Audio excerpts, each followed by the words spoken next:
आदरणीय उपराष्ट्रपति जी, आदरणीय स्पीकर महोदय, मंच पर विराजमान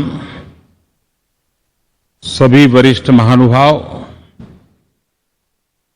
और 140 करोड़ देशवासियों के प्रतिनिधि, सभी माननीय सांसदगण, आपको और देशवासियों को गणेश चतुर्थी की अनेक अनेक शुभकामनाएं।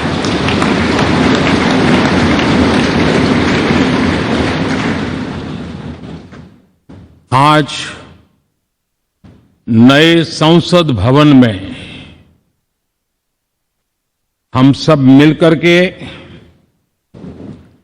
नए भविष्य का श्री गणेश करने जा रहे हैं।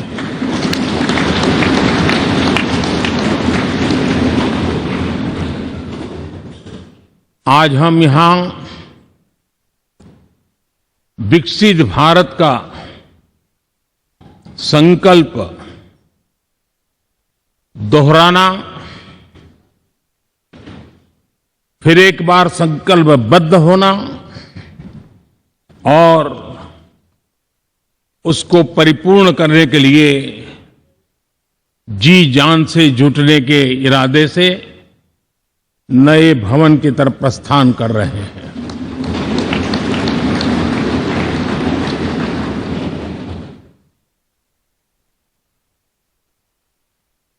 सम्माननीय सभागृह, ये भवन और उसमें भी ये सेंट्रल हॉल एक प्रकार से हमारी भावनाओं से भरा हुआ है। हमें भावुक भी करता है और हमें हमारे कर्तव्य के लिए प्रेरित भी करता है। आजादी के पूर्व ये खंड एक प्रकार से लाइब्रेरी के रूप में इस्तेमाल होता था, लेकिन बाद में संविधान सभा की बैठक यहां शुरू हुई और उन संविधान सभा की बैठकों के द्वारा गहन चर्चा विचारणा कर करके हमारा संविधान यहीं पर आकार लिया। यहीं पर 1947 में अंग्रेजी हुकूमत ने सत्ता हस्तांतरण किया, उस प्रक्रिया का भी साक्षी हमारा ये सेंट्रल हॉल है।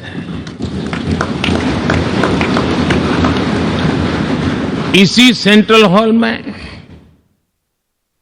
भारत के तिरंगे को अपनाया गया, हमारे राष्ट्रगान को अपनाया गया और ऐतिहासिक अवसरों पर आजादी के बाद भी सभी सरकारों के दरमियान अनेक अवसर आए जब दोनों सदनों ने मिलकर के यहां पर भारत के भाग्य को गढ़ने के पर विचार किया, सहमति बनाई और निर्णय भी किए। 1952 के बाद दुनिया के करीब 41 राष्ट्राध्यक्षों ने इस सेंट्रल हॉल में हमारे सभी माननीय सांसदों को संबोधित किया है।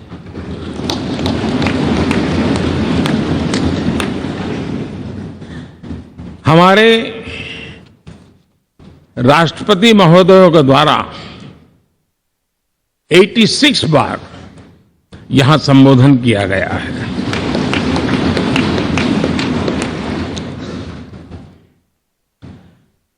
बीते 7 दशकों में जो भी साथी इन जिम्मेवारियों से गुजरे हैं, जिम्मेवारियों को संभाली है, अनेक कानूनों, अनेक संशोधन और अनेक सुधारों का हिस्सा रहे हैं। अभी तक लोकसभा और राज्यसभा ने मिलकर करीब करीब 4000 से अधिक कानून पास किए हैं।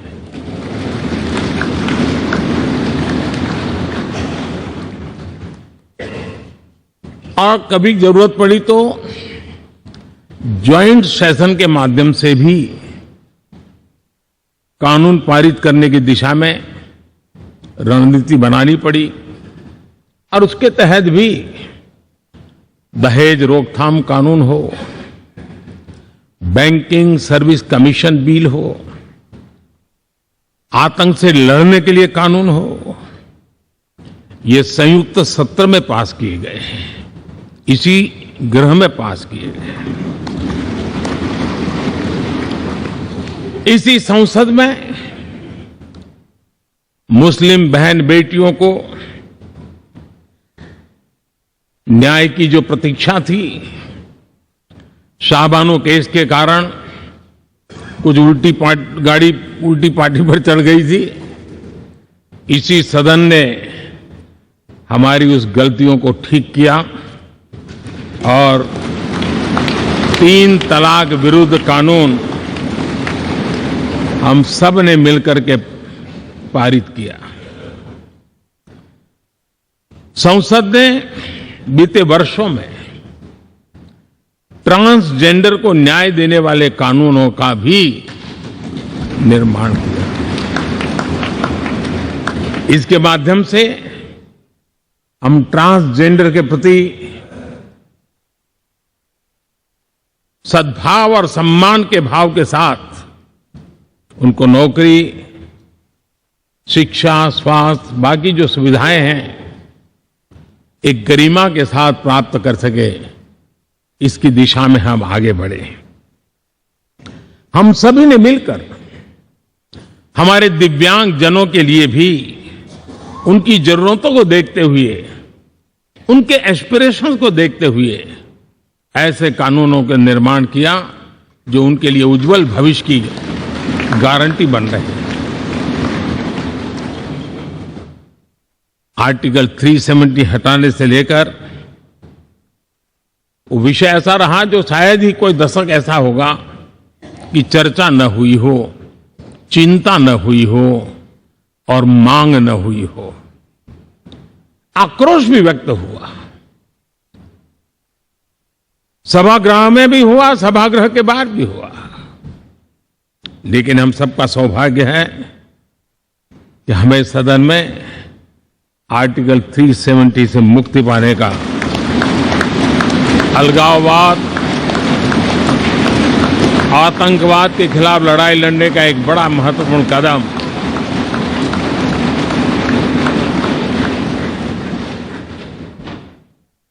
और इस महत्वपूर्ण काम में माननीय सांसदों की, संसद की बहुत बड़ी भूमिका है। जम्मू कश्मीर में इसी सदन में निर्मित हुआ संविधान हमारे पूर्वजों ने दिया हुआ वो महामूल्य दस्तावेज जम्मू कश्मीर में लागू करते हैं तो इस मिट्टी को प्रणाम करने का मन करता है।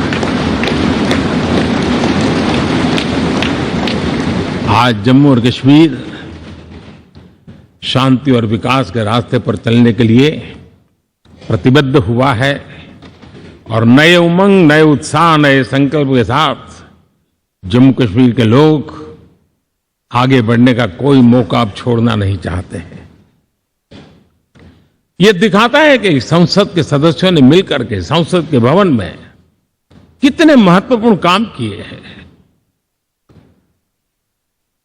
माननीय सांसदगण,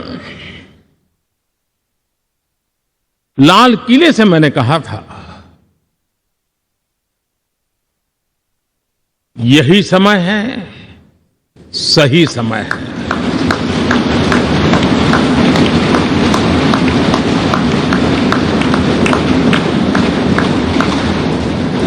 एक के बाद एक घटनाओं की तरफ हम नजर करेंगे। हर घटना इस बात का गवाह दे रही है कि आज भारत एक नई चेतना के साथ पुनर्जागृत हो चुका है।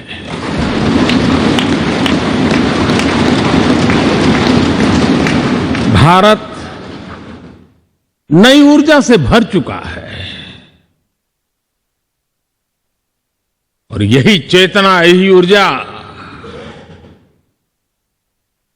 इस देश के कोटि कोटि जनों के सपनों को संकल्प में परिवर्तित कर सकती है और संकल्प को परिश्रम की पराकाष्ठा कर करके सिद्धि तक पहुंचा सकती है।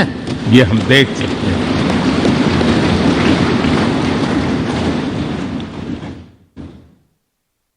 और मेरा विश्वास है, देश जिस दिशा में चल पड़ा है, इच्छित परिणाम अवश्य प्राप्त होंगे।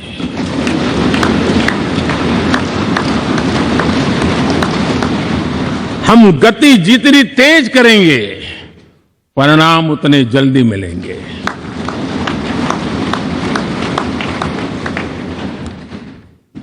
आज भारत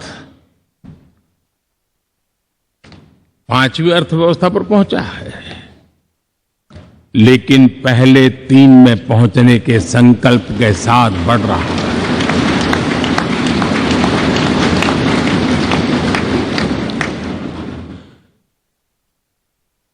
और मैं जिस स्थान पर बैठा हूं, जो जानकारियां प्राप्त होती है उसके आधार पर विश्व के गणमान्य लोगों से बातचीत करता हूं, उसके आधार पर मैं बड़े विश्वास से कह रहा हूं, हम में से कुछ लोगों की निराशा हो सकती है, लेकिन दुनिया आश्वस्त है कि भारत टॉप 3 में पहुंच के रहेगा।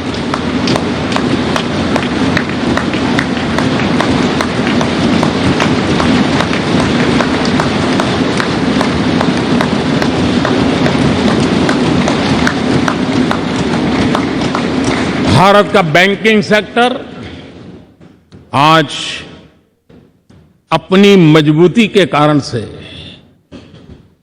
फिर एक बार दुनिया में सकारात्मक चर्चा का केंद्र बना हुआ है।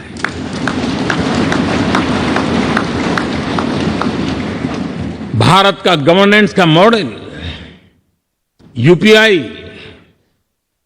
डिजिटल स्टैक, मैं इस G20 में देख रहा था, मैंने बाली में भी देखा। टेक्नोलॉजी की दुनिया को लेकर के भारत का नौजवान जिस प्रकार से आगे बढ़ रहा है, पूरे विश्व के लिए कौतुक भी है, आकर्षण भी है और स्वीकृति भी है।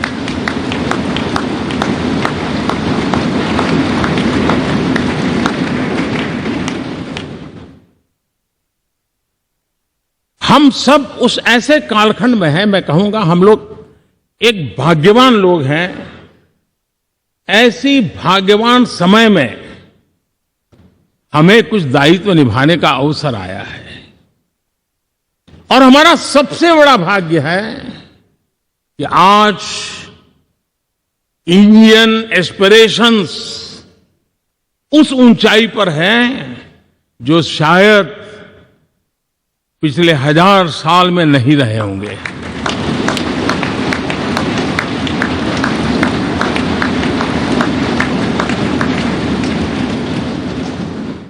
गुलामी के जंजीरों ने उसके एस्पिरेशंस को दबोच के रखा था।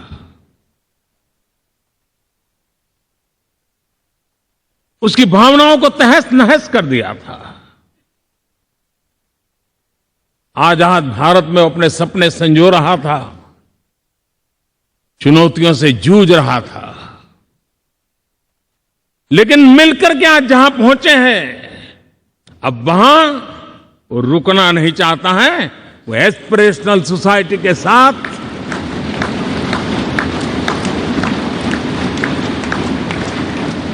नए लक्ष्य गढ़ना चाहता है।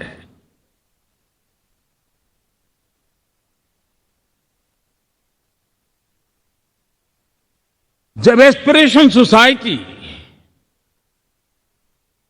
सपने संजोते ही हो, संकल्प लेकर के निकल पड़ी हो, तब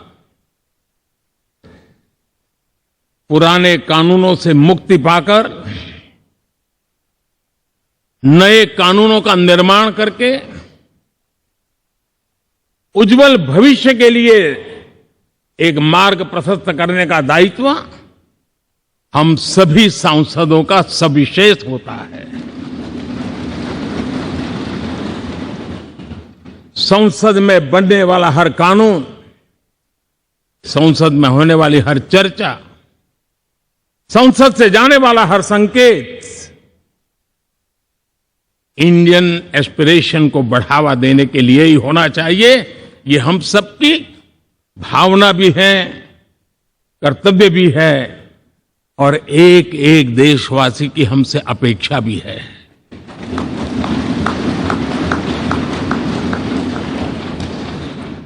हम जो भी रिफॉर्म करें उसके मूल में इंडियन एस्पिरेशन सबसे सर्वोच्च पद पर होना चाहिए, प्राथमिकता पर होना चाहिए।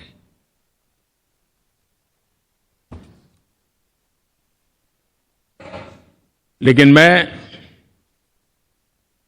बहुत सोच समझ करके कहना चाहता हूं, क्या कभी छोटे कैनवास पर कोई बड़ा चित्र बना सकता है क्या?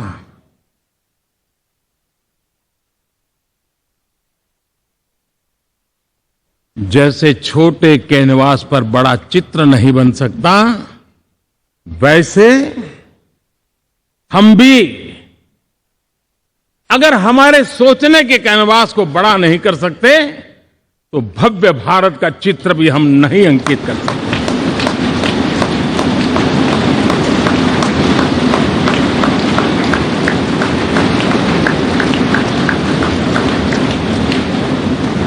पचहत्तर साल का हमारे पास अनुभव है। हमारे पूर्वजों ने जो कुछ भी रास्ते बनाए उससे हमने सीखा है। हमारे पास एक बहुत बड़ी विरासत है। इस विरासत के साथ अगर हमारे सपने, हमारे संकल्प जुड़ जाए, हमारा सोचने का दायरा बदल जाए, हमारा कैनवास बड़ा हो जाए, तो हम भी उस भव्य भारत के चित्र को अंकित कर सकते हैं, उस तस्वीर का खाका खींच सकते हैं, उसमें रंग भरने का काम हम भी कर सकते हैं और आने वाली पीढ़ी को वो भव्य दिव्य मां भारती के हम उनको सुपुर्द कर सकते हैं। दोस्तों, अमृतकाल के 25 वर्षों में भारत को अब बड़े कैनवास पर काम करना ही होगा। अब हमारे लिए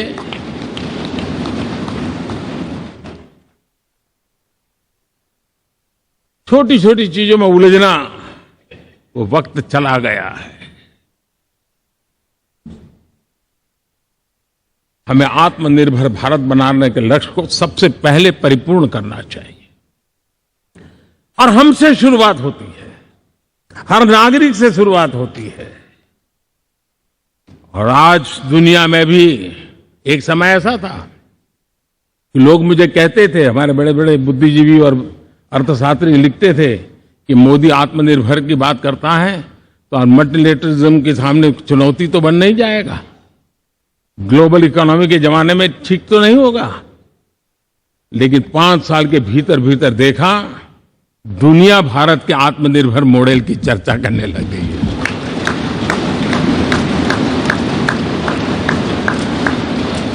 और कौन हिंदुस्तानी नहीं चाहेगा कि डिफेंस सेक्टर में आत्मनिर्भर हो, एनर्जी सेक्टर में हम आत्मनिर्भर हो, एडिबल ऑयल, क्या इस देश को आत्मनिर्भर नहीं होना चाहिए? कृषि प्रधान देश हम कहते हैं, खाने का तेल क्या देश बाहर से लाएगा? बहुत समय की मांग है कि हमें आत्मनिर्भर भारत को संकल्प को पूरा करना, ये हम सबका दायित्व है। उसमें दल आड़े नहीं आते हैं, सिर्फ दिल चाहिए, देश के लिए चाहिए।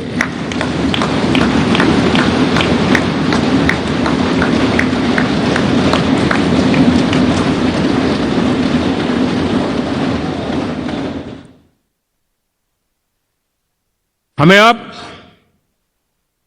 मैन्युफैक्चरिंग सेक्टर में दुनिया में सर्वश्रेष्ठ बनने की दिशा में ही कदम रखने होंगे।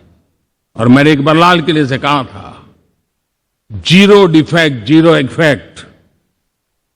हमारे प्रोडक्ट में कोई डिफेक्ट ना हो, हमारी प्रक्रिया में पर्यावरण पर कोई इफेक्ट ना हो, ऐसा जीरो डिफेक्ट जीरो इफेक्ट वाला हमें दुनिया के सामने मैन्युफैक्चरिंग क्षेत्र में जाना हो। हमारे डिजाइनर, हमारे यहां निर्माण हो रही डिजाइन्स, हमारे सॉफ्टवेयर, हमारे एग्रीकल्चर प्रोडक्ट्स, हमारे हस्तशिल्प, हर क्षेत्र में अब हमें वैश्विक मापदंडों को पार करने के इरादे से ही चलना चाहिए, तब जाकर के विश्व के अंदर हम अपना झंडा फहरा सकते हैं। मेरे गांव में मेरा सबसे अच्छा माल हो, इतनी बात नहीं चलेगी। मेरे राज्य में मेरा सबसे अच्छा प्रोडक्ट नहीं चलेगा, मेरे देश में मेरा सबसे अच्छा प्रोडक्ट नहीं चलेगा, दुनिया में मेरा प्रोडक्ट सबसे अच्छा होगा। ये भाव हमें पैदा है।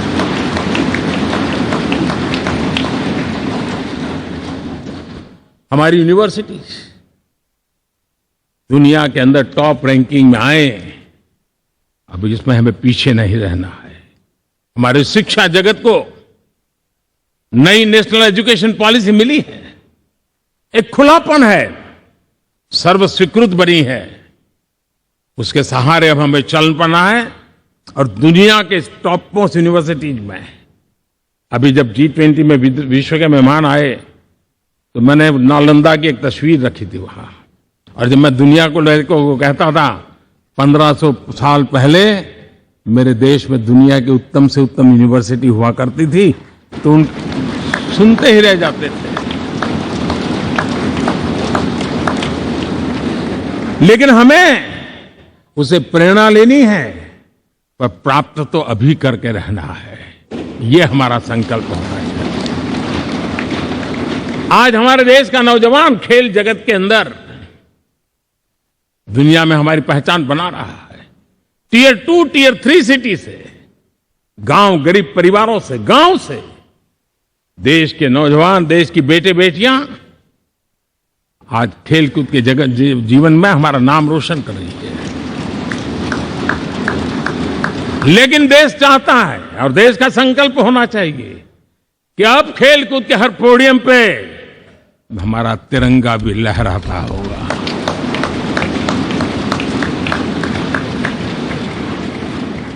हमें अब पूरा हमारा दिमाग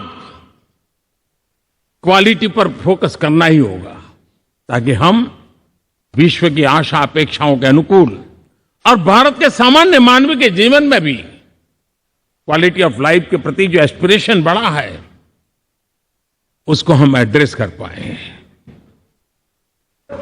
और जैसे मैंने कहा कि हम भाग्यवान हैं कि हम उस समय काम कर रहे हैं जब समाज अपने आप एक एस्पिरेशनल सोसाइटी है। हमारा और भी एक भाग्य है कि हम उस समय हैं जब हिंदुस्तान युवा देश है। हम दुनिया में सबसे ज्यादा जन आबादी वाला तो देश बने ही हैं, लेकिन सबसे बड़ी आबादी, उसमें भी सबसे युवा, ये पहली बार हुआ है।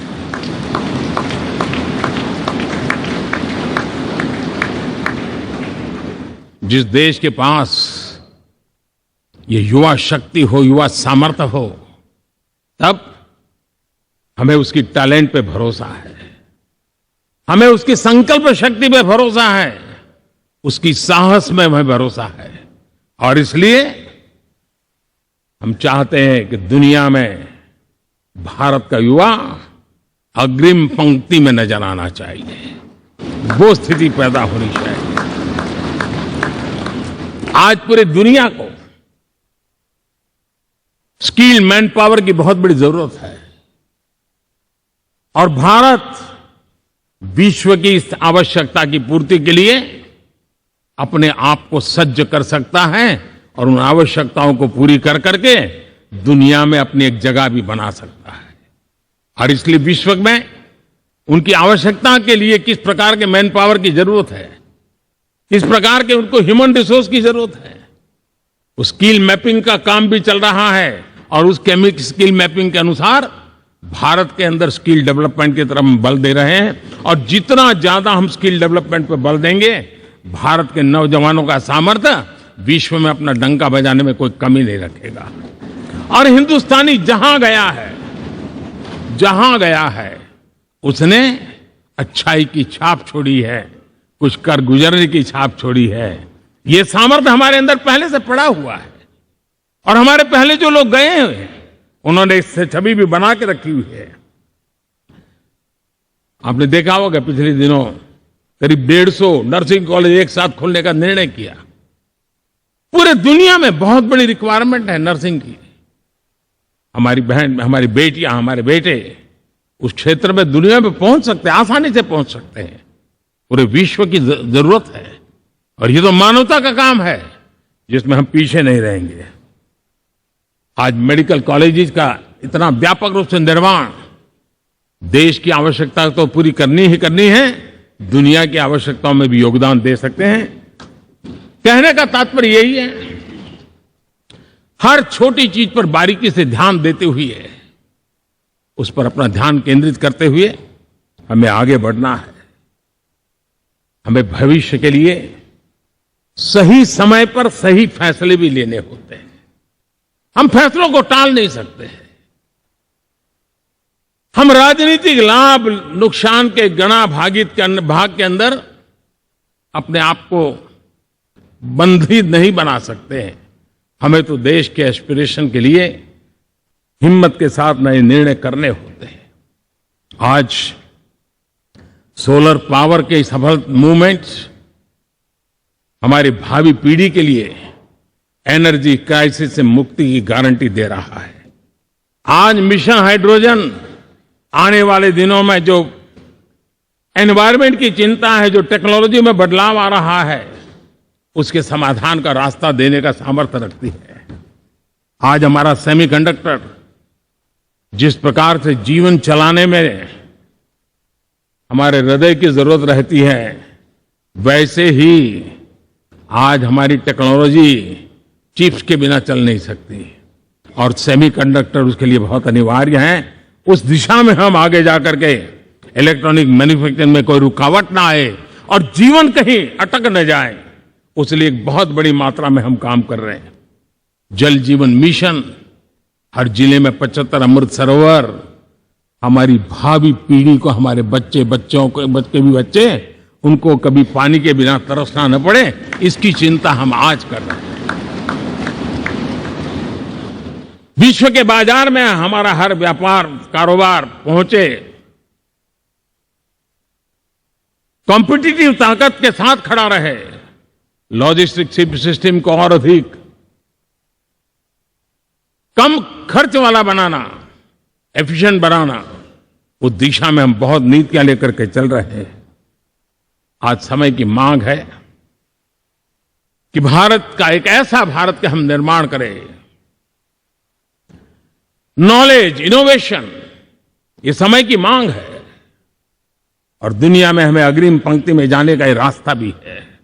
और इसलिए पिछले हमने समय नेशनल एजुकेशन पॉलिसी के साथ साथ टेक्नोलॉजी के बढ़ावे के लिए हमने रिसर्च और इनोवेशन का एक कानून भी पारित किया है, ताकि हमारे देश के नौजवानों को इस इनोवेशन के और चंद्रयान 3 की सफलता के बाद देश के नौजवानों के मन में विज्ञान की तरफ आकर्षण बढ़ रहा है। हमें मौका गंवाना नहीं है। हमारी युवा पीढ़ी को हमने रिसर्च और इनोवेशन के लिए पूरे अवसर देने हैं। और इस इकोसिस्टम को बनाने के लिए हमने एक उज्जवल भविष्य के निर्माण की नींव रखी है। आदरणीय बंधुगण, सामाजिक न्याय ये हमारी पहली शर्त है। बिना सामाजिक न्याय, बिना संतुलन, बिना समभाव, बिना समत्व हम इच्छित परिणामों को घर के भीतर प्राप्त नहीं कर सकते। लेकिन सामाजिक न्याय की चर्चा बहुत सीमित बन के रह गई। हमें उसको व्यापक रूप में देखना होगा। हम किसी गरीब को कोई सुविधा दें, किसी समाज में दबे कुचले व्यक्ति को कोई सुविधा दें, वो तो सामाजिक न्याय की एक प्रक्रिया है। लेकिन उसके घर तक पक्की सड़क बन जाए ना, वो भी सामाजिक न्याय के लिए उसको मजबूती देती है।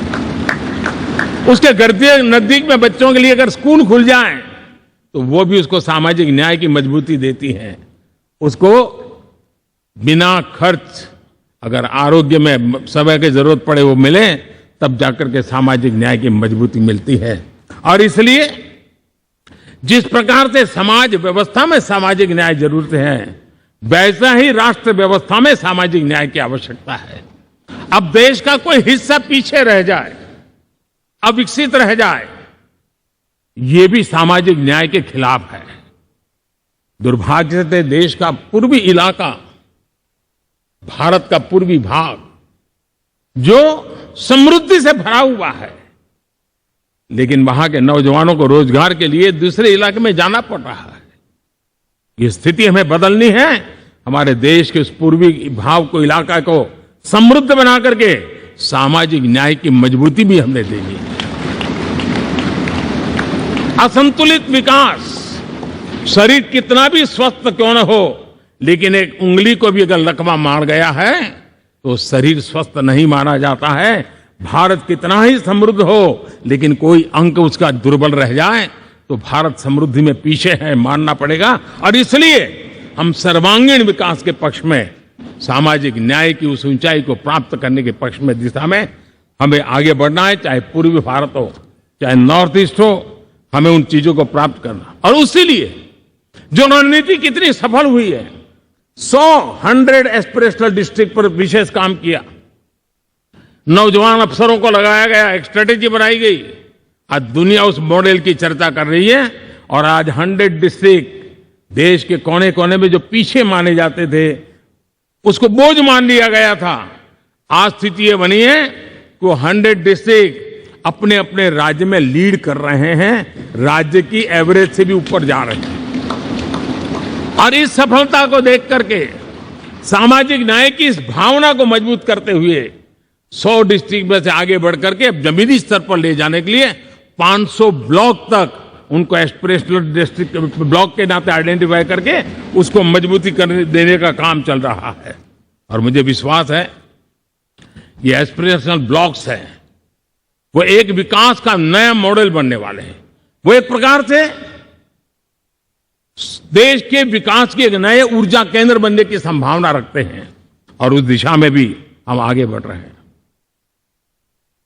माननीय सांसदगण, आज विश्व की नजर भारत पर है। शीत युद्ध के समय हमारी पहचान कूटनिरपेक्ष देश के रूप में रही। उस समय की जो जरूरत थी, उसके जो लाभ होने थे, उस समय से हम गुजरे हैं। लेकिन अब भारत का स्थान कुछ और बना है। और इसलिए उस समय कूटनिरपेक्ष की अवस्था आवश्यक होगी। आज हम उस नीति को लेकर के चल रहे हैं, जिस नीति को अगर हमें पहचानना है तो विश्व मित्र के रूप में हम आगे बढ़ रहे हैं। हम दुनिया से मित्रता कर रहे हैं, दुनिया हमारे में मित्र खोज रही है।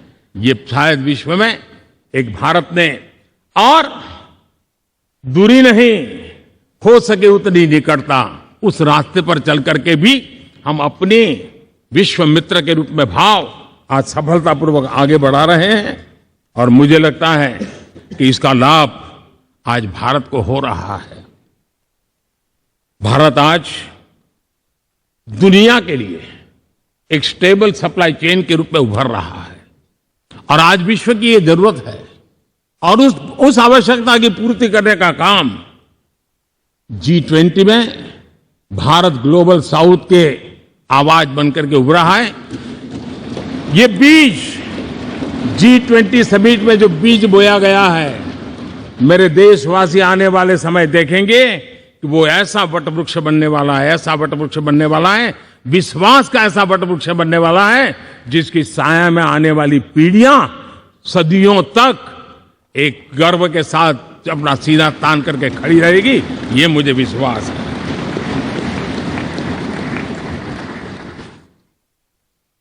इस G20 में एक बहुत बड़ा काम हमने किया है, बायोफ्यूल अलायंस का। हम विश्व के नेतृत्व करते रहे, दिशा दे रहे हैं और विश्व को बायोफ्यूल अलायंस में दुनिया के सभी देश देखते ही देखते उसकी सदस्यता ले रहे थे और एक बहुत बड़ा आंदोलन खड़ा होने जा रहा है और जिसका नेतृत्व ये हमारा भारत कर रहा है। छोटे छोटे महाद्वीप, उनके साथ भी आर्थिक कॉरिडोर बनाने की दिशा में हमने बड़ी मजबूती के साथ कदम उठाए हैं। आदरणीय बंधुगण, आदरणीय उपराष्ट्रपति जी, आदरणीय स्पीकर महोदय,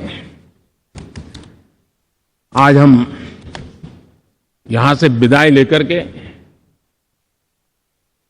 नए भवन में जा रहे हैं, संसद के नए भवन में बैठने वाले हैं और ये शुभ है, गणेश चतुर्थी के दिन बैठ रहे हैं।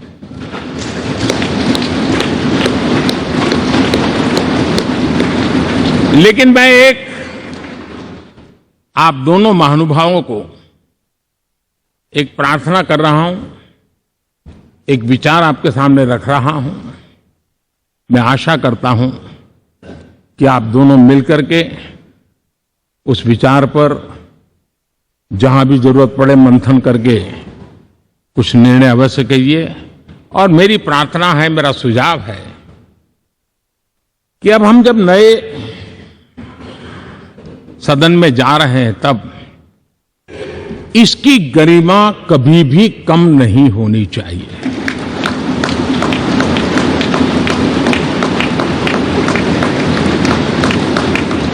इसे सिर्फ पुरानी पार्लियामेंट कहकर के छोड़ दें, ऐसा नहीं होना चाहिए। और इसलिए मेरी प्रार्थना है कि भविष्य में अगर आप सहमति दे दोनों महानुभाव, तो इसको संविधान सदन के रूप में जाना जाए।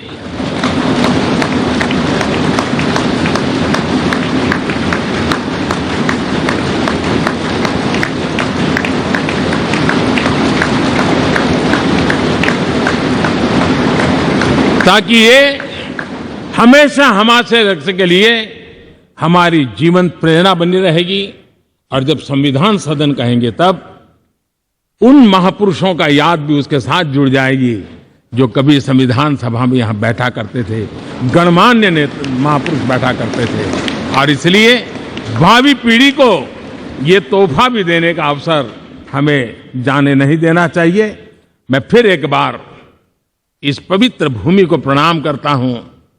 यहां पर जो तपस्या हुई है, जन कल्याण के लिए संकल्प हुए हैं, इसको परिपूर्ण करने के लिए 7 दशक से भी अधिक समय से जो पुरुषार्थ हुआ है, उन सबको प्रणाम करते हुए मैं मेरी वाणी को विराम देता हूं और नए सदन के लिए आप सबको शुभकामनाएं देता हूं। बहुत बहुत धन्यवाद।